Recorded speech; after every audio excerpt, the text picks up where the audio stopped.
Hi students, welcome to Anu educational channel. 8ನೇ ತರಗತಿ ಹಿಂದಿ. ಈ ವಿಡಿಯೋದಲ್ಲಿ ನಾವು 8ನೇ ತರಗತಿ ಹಿಂದಿಯಲ್ಲಿ ಪಾಠಕ್ಕಿಂತ ಮೊದಲನೆಯದಾಗಿ ಕೊಟ್ಟಿರುವಂತಹ ಸೇತುಬಂಧ ಪ್ರಶ್ನೆಗಳನ್ನು ಬಿಡಿಸೋಣ. ಪ್ರಶ್ನೆ ನಂಬರ್ 1, ವರ್ಣೋं को जोड़कर शब्द बनाइए. ಇಲ್ಲಿ ವ್ಯಂಜನ ಮತ್ತು ಸ್ವರಗಳನ್ನು ಬೇರೆ ಬೇರೆಯಾಗಿ ಕೊಟ್ಟಿದ್ದಾರೆ. ಇಲ್ಲಿ ನಾವು ಈಗ ವ್ಯಂಜನ ಮತ್ತು ಸ್ವರಗಳನ್ನು ಕೂಡಿಸಿ ಬರೆಯಬೇಕು. ಮೊದಲನೇ ಪ್ರಶ್ನೆ, ಬ ಪ್ಲಸ್ ಆ ಪ್ಲಸ್ ಲ ಪ್ಲಸ್ ಇ ಪ್ಲಸ್ ಕ ಪ್ಲಸ್ ಆ ಎಂದು ಕೊಟ್ಟಿದ್ದಾರೆ. ಈಗ ನಾವು ವ್ಯಂಜನ ಮತ್ತು ಸ್ವರಗಳನ್ನು ಕೂಡಿಸಬೇಕು. ಬ ಪ್ಲಸ್ ಆ ಬಾ ಆಗುತ್ತದೆ, ಬಾ. ಲ ಪ್ಲಸ್ ಇ ಲಿ, ಕ ಪ್ಲಸ್ ಆ ಕ ಆಗಿದೆ. ಇಲ್ಲಿ ನಾವು ಜೋಡಿಸಿ ಬರೆದಾಗ ಬಾಲಿಕಾ ಆಯಿತು. ಪ್ರಶ್ನೆ ನಂಬರ್ 2, ಕ ಪ್ಲಸ್ ರು ಪ್ಲಸ್ ಪ ಪ್ಲಸ್ ಆ ಪ್ಲಸ್ ಲ ಪ್ಲಸ್ ಉ ಎಂದು ಕೊಟ್ಟಿದ್ದಾರೆ. ಕ ಮತ್ತು ರು ಎಂದು ಕೊಟ್ಟಿದ್ದಾರೆ, ಕ್ರೂ ಆಯಿತು. ಪ ಪ್ಲಸ್ ಆ ಪ, ಲ ಪ್ಲಸ್ ಉ ಲು ಆಗಿದೆ, ಕೃಪಾಲು ಆಯಿತು. ಈಗ ನಾವು ಕೃಪಾಲು ಎಂದು ಬರೆದಿದ್ದೇವೆ. ಪ್ರಶ್ನೆ ನಂಬರ್ 3, ಮ ಪ್ಲಸ್ ಉ ಮು. ಇಲ್ಲಿ ರ, ಗ ಮತ್ತು ಆ ಎಂದು ಕೊಟ್ಟಿದ್ದಾರೆ. ಇಲ್ಲಿ 2 ವ್ಯಂಜನ ಮತ್ತು 1 ಸ್ವರವನ್ನು ಸೇರಿಸಬೇಕು. ರ, ಗ ಮತ್ತು ಆ ಎಂದರೆ ಮುರ್ಗ. ಇಲ್ಲಿ ಮು ಮತ್ತು ರ್ಗ ಆಗಿದೆ, ಮುರ್ಗ ಇಲ್ಲಿ ಕೊಟ್ಟಿರುವಂತಹ ಪದ. ಪ್ರಶ್ನೆ ನಂಬರ್ 4, ಡ ರ ಆ. ಇಲ್ಲೂ ಕೂಡ ನಾವು 2 ವ್ಯಂಜನ ಮತ್ತು 1 ಸ್ವರಗಳನ್ನು ಸೇರಿಸಬೇಕು. ಡ್ರಾ ಆಗಿದೆ. ಮ ಪ್ಲಸ್ ಆ ಮಾ ಆಯಿತು, ಡ್ರಾಮಾ. ಪ್ರಶ್ನೆ ನಂಬರ್ 5, ಪ ಪ್ಲಸ್ ಇ ಪಿ, ತ ಪ್ಲಸ್ ಆ ತ, ಜ ಪ್ಲಸ್ ಇ ಜಿ ಆಗಿದೆ, ಪಿತಾಜಿ ಆಯಿತು. ಇಲ್ಲಿ ನಾವು ಪದವನ್ನು ಬರೆದಿದ್ದೇವೆ. ಪ್ರಶ್ನೆ ನಂಬರ್ 2, ಕುಚ್ ಶಬ್ದ ಬಿನಾ ಮಾತ್ರಾ ವಾಲೆ ಹೋತೆ ಹೈ, ಜೈಸೆ ಕಲಂ, शहर, नगर आदि.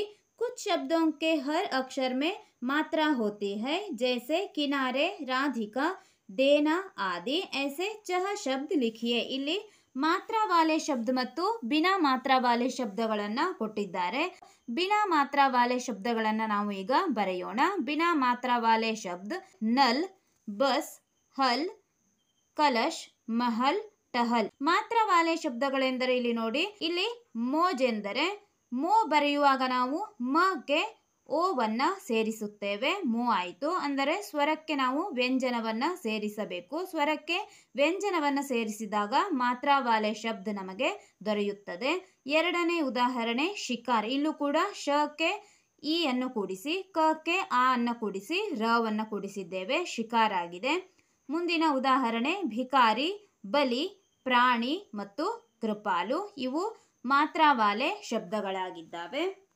ಮುಂದಿನ ಪ್ರಶ್ನೆ, ಯಾದ್ ಕರ್ಕೆ ಲಿಖಿಯೇ. ಇಲ್ಲಿ ಮೊದಲನೇ ಪ್ರಶ್ನೆ ನೋಡೋಣ. ಹಮಾರ ರಾಷ್ಟ್ರೀಯ ಪಕ್ಷಿ, ನಮ್ಮ ರಾಷ್ಟ್ರೀಯ ಪಕ್ಷಿ ಮೋರ್ ಎಂದು ಬರೆದಿದ್ದೇವೆ. ಮೋರ್ ಎಂದರೆ ನವಿಲು. ಹಮಾರ ರಾಷ್ಟ್ರೀಯ ಪುಷ್ಪ, ನಮ್ಮ ರಾಷ್ಟ್ರೀಯ ಹೂವು ಕಮಲ. ಹಿಂದಿಯಲ್ಲಿ ಕಮಲ್ ಎಂದು ನಾವು ಬರೆಯಬೇಕು. ಹಮಾರ ರಾಷ್ಟ್ರೀಯ ಚಿಹ್ನ, ನಮ್ಮ ರಾಷ್ಟ್ರೀಯ ಚಿಹ್ನೆ 4 ಮುಖದ ಸಿಂಹ, 4 ಮುಖ ಶೇರ್. ಪ್ರಶ್ನೆ ನಂಬರ್ 4, ಹಮಾರ ರಾಷ್ಟ್ರೀಯ ಪ್ರಾಣಿ, ನಮ್ಮ ರಾಷ್ಟ್ರೀಯ ಪ್ರಾಣಿ ಹುಲಿಯಾಗಿದೆ. ನಾವು ಬಾಗ್ ಎಂದು ಬರೆದಿದ್ದೇವೆ. ಪ್ರಶ್ನೆ ನಂಬರ್ 5, ಹಮಾರ ರಾಷ್ಟ್ರಗಾನ, ನಮ್ಮ ರಾಷ್ಟ್ರಗೀತೆ ಜನಗಣ ಮನ. ಪ್ರಶ್ನೆ ನಂಬರ್ 6, ಹಮಾರ ರಾಷ್ಟ್ರೀಯ ಖೇಲ್, ನಮ್ಮ ರಾಷ್ಟ್ರೀಯ ಆಟ ಹಾಕಿ ಆಗಿದೆ, ಹಾಕಿ ಎಂದು ಬರೆದಿದ್ದೇವೆ.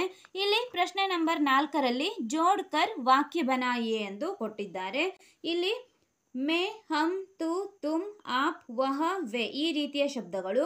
ಮಧ್ಯದಲ್ಲಿ ವಾಕ್ಯಗಳನ್ನು ಕೊಟ್ಟಿದ್ದಾರೆ. ಇಲ್ಲಿ ನಾವು ಹೂ, ಹೋ, ಹೈ, ಹೈ ಇವುಗಳಿಗೆ ಕೂಡಿಸಬೇಕಾಗಿದೆ. ಇಲ್ಲಿ ನಾವು ಮೇ ಘೂಮ್ ರಹಾ ಹೂ ಈ ರೀತಿಯಲ್ಲಿ ನಾವು ವಾಕ್ಯಗಳನ್ನು ರಚಿಸಬೇಕು.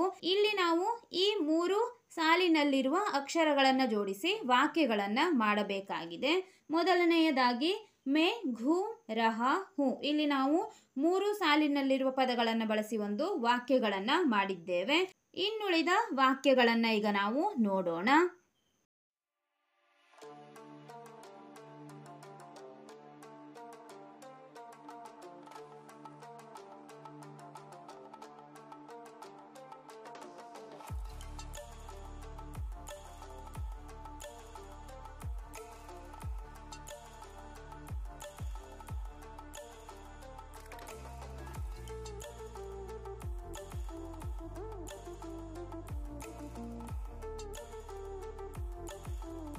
प्रश्न नंबर 5, इन सब्जी मसालों के नाम हिंदी में लिखिए। ಇಲ್ಲಿ ಒಂದಿಷ್ಟು ತರಕಾರಿಗಳನ್ನು ಮತ್ತು ಮಸಾಲೆಗಳ ಹೆಸರನ್ನು ಕೊಟ್ಟಿದ್ದಾರೆ, ಅವುಗಳನ್ನು ನಾವು ಹಿಂದಿಯಲ್ಲಿ ಬರೆಯಬೇಕು. ಮೊದಲನೆಯದಾಗಿ ಮೂಲಂಗಿ. ಮೂಲಂಗಿಯನ್ನು ಹಿಂದಿಯಲ್ಲಿ ಮೂಲಿ ಎಂದು ಕರೆಯಲಾಗುತ್ತದೆ. ಎರಡನೇ ಪ್ರಶ್ನೆ ಬೀಟ್ರೋಟ್. ಬೀಟ್ರೋಟ್ಗೆ ಚುಕಂದರ್ ಎಂದು ಕರೆಯಲಾಗುತ್ತದೆ, ಚುಕಂದರ್ ಎಂದು ಬರೆಯಬೇಕು. ಟೊಮೆಟೊ ಟಮಾಟರ್. ಹುರಳಿಕಾಯಿ ಕಲಿಯ. ಬೆಂಡೆಕಾಯಿ ಭಿಂಡಿ. ಈರುಳ್ಳಿ ಪ್ಯಾಜ್. ಆಲೂಗಡ್ಡೆ ಆಲೂ.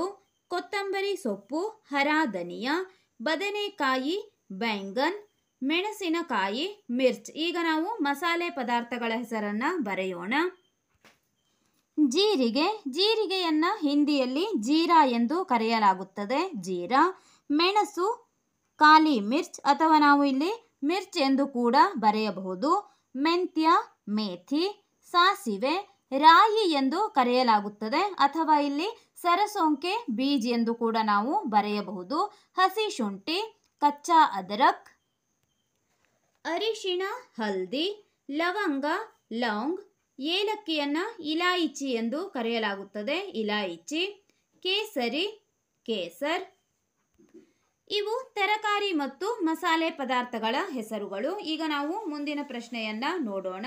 ಪ್ರಶ್ನೆ ನಂಬರ್ 6, नीचे लिखे शब्दों के लिए वर्ग में से एक पर्यायवाची शब्द तथा एक विलोम शब्द ढूंढकर लिखिए. ಇಲ್ಲಿ ಒಂದಿಷ್ಟು ಪದಗಳನ್ನು ಕೊಟ್ಟಿದ್ದಾರೆ. ಈಗ ನಾವು ಇವುಗಳಲ್ಲಿ ಕೊಟ್ಟಿರುವಂತಹ ಪದಕ್ಕೆ ಪರ್ಯಾಯವಾಚಿ ಶಬ್ದ ಅಂದರೆ ಸಮಾನಾರ್ಥಕ ಪದ, ವಿಲೋಮ ಶಬ್ದ ಅಂದರೆ ವಿರುದ್ಧಾರ್ಥಕ ಪದಗಳನ್ನು ನಾವು ಇಲ್ಲಿ ಹುಡುಕಿ ಬರೆಯಬೇಕಾಗಿದೆ. ಮೊದಲನೆಯದಾಗಿ ಪ್ರಶ್ನೆ ನಂಬರ್ 1 ಪುರಸ್ಕಾರ. ಪುರಸ್ಕಾರ ಎಂದು ಕೊಟ್ಟಿದ್ದಾರೆ. ಪುರಸ್ಕಾರಕ್ಕೆ ಸಮಾನಾರ್ಥಕ ಪದ ಇದರಲ್ಲಿ ಎಲ್ಲಿದೆ ಎಂದು ಬರೆಯಬೇಕು. ಮೊದಲನೆಯದಾಗಿ ಕೊಟ್ಟಿದ್ದಾರೆ ಇನಾಮ್ ಎಂದು. ಪರ್ಯಾಯವಾಚಿ ಶಬ್ದ ಪುರಸ್ಕಾರಕ್ಕೆ ಇನಾಮ್. ವಿಲೋಮ್ ಶಬ್ದ ತಿರಸ್ಕಾರ. ಇಲ್ಲಿ ಪುರಸ್ಕಾರಕ್ಕೆ ಸಮಾನಾರ್ಥಕ ಪದ ಇನಾಮ್, ವಿರುದ್ಧಾರ್ಥಕ ಪದ ತಿರಸ್ಕಾರ ಆಗಿದೆ. ಎರಡನೇ ಪ್ರಶ್ನೆ ತೋಡನ. ಪರ್ಯಾಯವಾಚಿ ಶಬ್ದ ಚೂರ್ ಚೂರ್ ಕರ್ನ. ವಿಲೋಮ್ ಶಬ್ದ ಜೋಡನ. ಪ್ರಶ್ನೆ ನಂಬರ್ 3 ಭಲಾಯಿ. अच्छाई पर्यायवाची शब्दवाಗಿದೆ, ವಿಲೋಮ ಶಬ್ದ ಬುರಾಯಿ. ಪ್ರಶ್ನೆ ನಂಬರ್ 4 ಆಕಾಶ. ಆಕಾಶ पर्यायवाची शब्द आसमान, विलोम शब्द भूमि. पाना पर्यायवाची शब्द प्राप्त करना, विलोम शब्द खोना. सवाल पर्यायवाची शब्द प्रश्न, विलोम शब्द जवाब. दोस्त मित्र, विलोम शब्द दुश्मन. बुद्धिमान पर्यायवाची शब्द होशियार, विलोम शब्द मूर्ख. पवित्र पर्यायवाची शब्द निर्मल, विलोम शब्द अपवित्र. सुबह पर्यायवाची शब्द सवेरा, विलोम शब्द शाम. ಪ್ರಶ್ನೆ ನಂಬರ್ 6 इन ಸಂಖ್ಯಾओं को हिंदी में लिखिए. ಇಲ್ಲಿ ಒಂದಿಷ್ಟು ಸಂಖ್ಯೆಗಳನ್ನು ಕೊಟ್ಟಿದ್ದಾರೆ. ಈ ಸಂಖ್ಯೆಗಳನ್ನು ನಾವು ಈಗ ಹಿಂದಿಯಲ್ಲಿ ಬರೆಯಬೇಕು. ಮೊದಲನೇ ಪ್ರಶ್ನೆ 4ನೇಯ 1 ಅಂದರೆ ಕಾಲು ಭಾಗ ಎಂದು ಅರ್ಥ. 4ನೇ 1 ಅಥವಾ ಕಾಲು ಭಾಗವನ್ನು ಏಕ್ ಚೌಥಾಯಿ ಎಂದು ಕರೆಯಲಾಗುತ್ತದೆ. ಏಕ್ ಚೌಥಾಯಿ ಇದು ಹಿಂದಿಯ ಉತ್ತರ. ಅರ್ಧವನ್ನು ಕೊಟ್ಟಿದ್ದಾರೆ. ಅರ್ಧಕ್ಕೆ ಹಿಂದಿಯಲ್ಲಿ ಆಧಾ ಎಂದು ಕರೆಯಲಾಗುತ್ತದೆ. 3/4 ಇಲ್ಲಿ ಮುಕ್ಕಾಲು ಭಾಗವನ್ನು ತೀನ್ ಚೌಥಾಯಿ ಅಥವಾ ಪೌನಾ ಎಂದು ಕರೆಯಲಾಗುತ್ತದೆ. ಪ್ರಶ್ನೆ ನಂಬರ್ 4 ಒಂದೂವರೆ. ಒಂದೂವರೆಗೆ ಹಿಂದಿಯಲ್ಲಿ ಡೇಡ್ ಎಂದು ಕರೆಯಲಾಗುತ್ತದೆ, ಡೇಡ್ ಎಂದು ಬರೆಯಬೇಕು. ಪ್ರಶ್ನೆ ನಂಬರ್ 5 ಒಂದು ಮುಕ್ಕಾಲು ಅಂದರೆ 1/4ನೇಯ 3 ಇದನ್ನು ಹಿಂದಿಯಲ್ಲಿ ಪೌನಾ ದೋ ಎಂದು ಕರೆಯಲಾಗುವುದು, ಪೌನಾ ದೋ. 2.5 ಅಥವಾ 2/2ನೇಯ 1 ಇದನ್ನು ಹಿಂದಿಯಲ್ಲಿ ಡಾಯಿ ಎಂದು ಕರೆಯುತ್ತಾರೆ, ಡಾಯಿ ಎಂದು ಬರೆಯಬೇಕು. प्रश्न नंबर 8 खाली जगहों में सही लिंग और वचन के शब्द को भरिए. ಇಲ್ಲಿ ಸ್ತ್ರೀಲಿಂಗ, ಪುಲ್ಲಿಂಗ, ಬಹುವಚನ ಶಬ್ದಗಳನ್ನು ಕೊಡಲಾಗಿದೆ.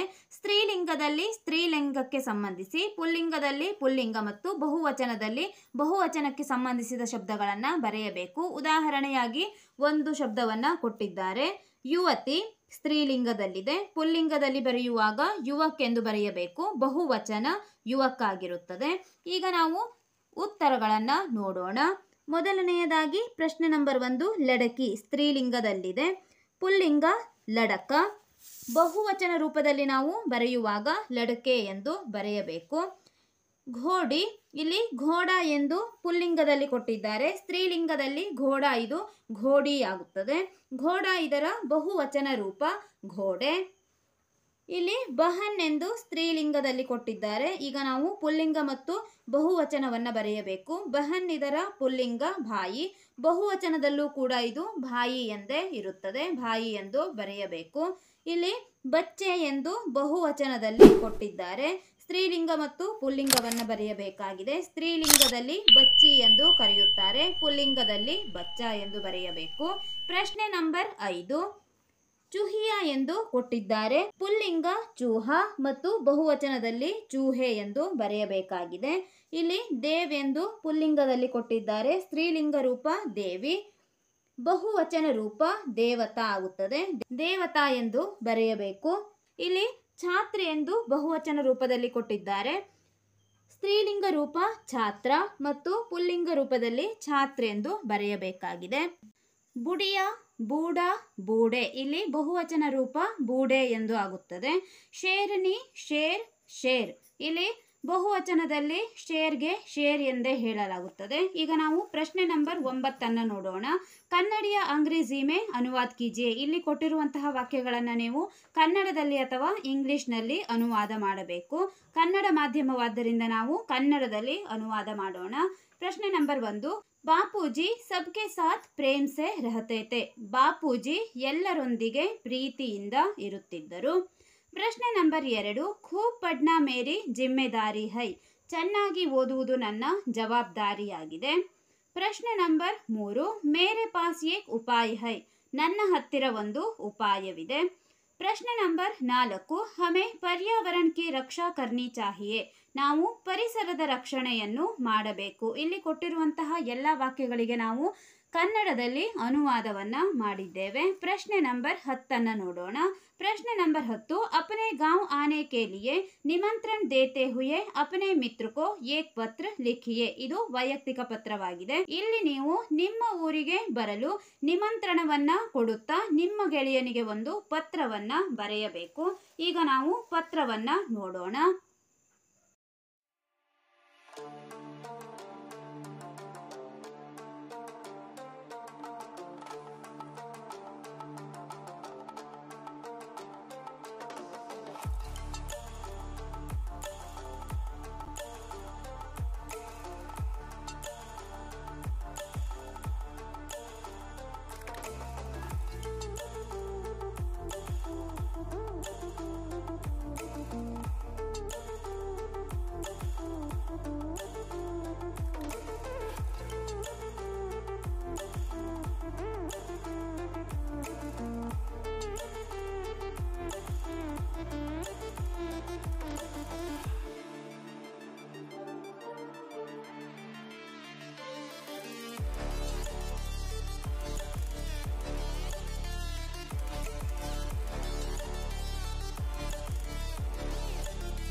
ನಮ್ಮ ಚಾನೆಲ್ನ ಎಲ್ಲ ಹೊಸ ವಿಡಿಯೋಗಳಿಗಾಗಿ ಅನು ಎಜುಕೇಷನಲ್ ಚಾನೆಲ್ನ ಲೈಕ್ ಮಾಡಿ, ಶೇರ್ ಮಾಡಿ, ಸಬ್ಸ್ಕ್ರೈಬ್ ಮಾಡಿ, ಹಾಗೆ ಪಕ್ಕದಲ್ಲಿರುವ ಬೆಲ್ ಐಕಾನ್ ಪ್ರೆಸ್ ಮಾಡಿ.